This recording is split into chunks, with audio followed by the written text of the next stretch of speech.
दरबार बार ढहत घर बार बार। नमस्कार, मैं हूं मनोज सिंह राठौर। आप देख रहे हैं मेरे साथ द सुपर स्टार भारत। कुंवर बेचैन साहब ने कहीं लिखा है कि वक्त की आंधियों से जो तलबगार नहीं है वह होगा कुछ और लेकिन कलमकार नहीं है।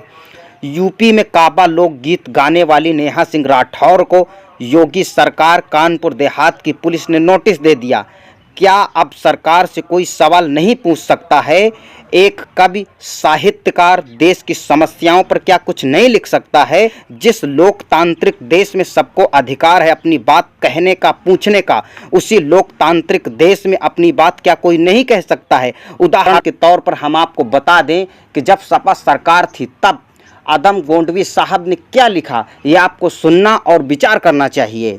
आदम गोंडवी साहब ने क्या लिखा? पक्के समाजवादी हैं तस्कर हो या डकैत, कितना असर है खादी के उजले लिबास में। आखिर नेहा सिंह राठौर ने यूपी में काबा एक गीत नया वर्जन निकाला है। उन्होंने कानपुर देहात में हुई घटना पर उन्होंने बात कही, साथ ही उस लोकगीत में सरकार से ये कहा कि योगी जी आपका बुलडोजर, मेरा कहने का मतलब यही उस गीत में बताया गया है कि योगी जी आपका जो बुलडोजर है ये गरीबों का घर उजाड़ रहे हैं। आइए पहले सुन लेते हैं नेहा सिंह राठौर ने क्या कहा, वो लोकगीत कौन है, आइए सुनते हैं। बाबा के दरबार बार ढहत घर बार बार, माई बेटी के आग में झोंकत यूपी सरकार बा। काबा यूपी में काबा और बाबा के डीएम तो बड़ी रंगबाज बा। बाबा के डीएम तो बड़ी रंगबाज बा। कानपुर देहात में ले आइल राम राज बा। बुलडोजर से रौंदत दीक्षित के घर आज बा। अरे ही बुलडोजरवा पे बाबा के नाज बा। आखिर वो बुलडोजर जो एक माँ और बेटी की ज़िंदगी तबाह कर दिया, क्या वहाँ के प्रशासन को ये बात नहीं पता थी? क्या उसी झोपड़ी से सब कुछ पूरा हो जाता? बहुत सारे माफिया हैं जो सरकार की नज़र में होंगे, जो प्रशासन को पता होगा, उनका घर नहीं गिरा पा रही है। आखिर क्यों असफल है? क्या उस झोपड़ी गिरा देने से सब सारा विकास उसी झोपड़ी में रुका हुआ था? आखिर सवाल ये है कि जब झोपड़ी गिराई गई, जब कोई गलत काम उस बुलडोजर से हो गया है, जाने अनजाने में या जैसे भी हुआ तैसे अगर गलत काम हो गया है, उन माँ बेटी की हत्या हो गई है, उनकी मौत हो गई है, आखिर कोई तो जिम्मेदार है। आखिर उस सब का क्रेडिट पुलिस ले रही है।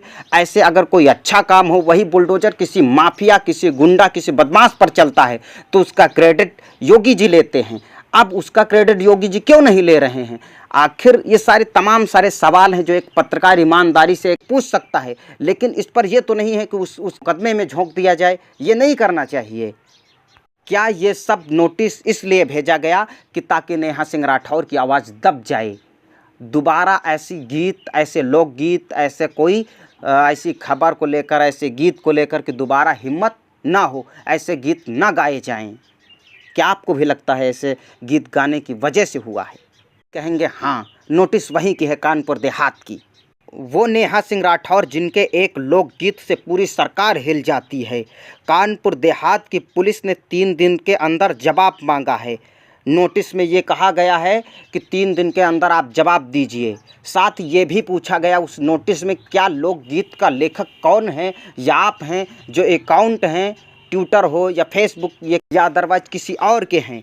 ढेर सारे सवाल उनसे पूछे गए, 3 दिन के अंदर जवाब मांगा गया। अगर जवाब आप नहीं देते हैं, अगर संतोषजनक जवाब नहीं हुआ तो इसमें आप पर कार्रवाई हो सकती है निम्न धाराओं में।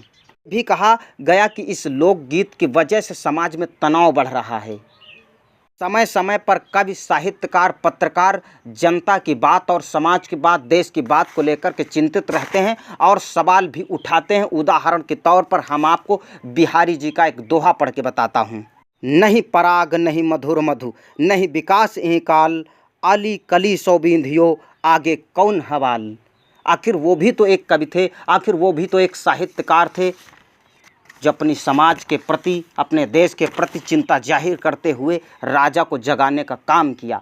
यहाँ नेहा सिंह राठौर भी कर रहे हैं, तमाम सारे और टीवी चैनल, पत्रकार, कवि, साहित्यकार सारे अपने अपने प्लेटफॉर्म से कर रहे हैं। अगर आप भी सच सुनना और देखना पसंद करते हैं तो सब्सक्राइब कीजिए द सुपर स्टार भारत, दबाइए बेल आइकन ताकि हमारे चैनल का नोटिफिकेशन सबसे पहले पहुंचे आप तक।